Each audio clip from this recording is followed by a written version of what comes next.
Specifically remembered the incidents where functions from Nairobi County were transferred to the national government in the previous regime.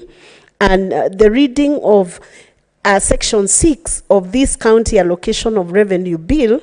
now gives me a lot of comfort in terms of the level of transparency that has now been thrown into such a transfer by Section 6 of this county allocation of revenue bill 2023, that, Madam Speaker,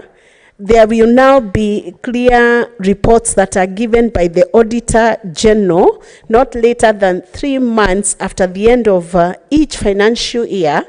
preparing a special audit report on the financial and non-financial performance of an entity to which a county government function has been transferred, so that we can have higher levels of accountability, Madam Speaker, when it comes to functions being moved from one level of government to the other level. Madam Speaker, if you will recall, Nairobi County has the highest allocation of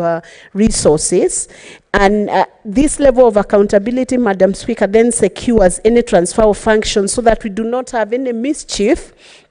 being ran by any levels of government when such a transfer of function has been done, Madam Speaker. So I rise to support this bill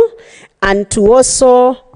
say that this level of accountability should also run even after the horizontal allocation of resources across the counties, Madam Speaker. It is one thing for resources to be transferred to counties. It's another thing how those resources are expended by the counties, Madam Speaker. And while the counties may be crying for more resources,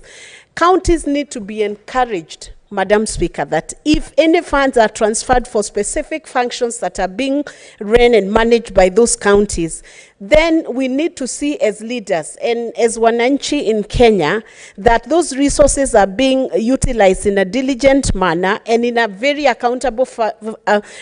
fashion, Madam Speaker, so that counties will not just be asking for more additional resources, while in actual fact, those resources are disappearing through corrupt means or corrupt ways of those resources being managed at the county level. So the challenge goes not just to the national government, but also to the county governments, Madam Speaker. If you look at the kind of resources that are being sent to the counties, even the 385 billion, Madam Speaker, if it was utilized well, we would have such results in this country that we would show for a fact, Madam Speaker, that these resources are properly utilized and that the citizens are able to benefit. Citizens within counties are able to benefit from resources that have been allocated to counties, Madam Speaker. Then there is also the aspect of their own source revenue from the counties. It is high time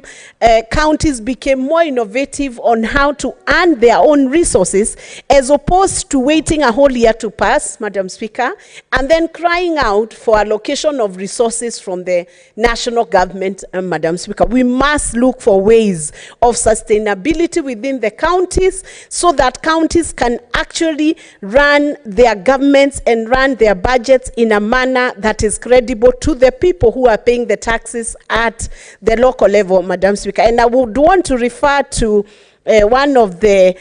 counties we found in the United States of America.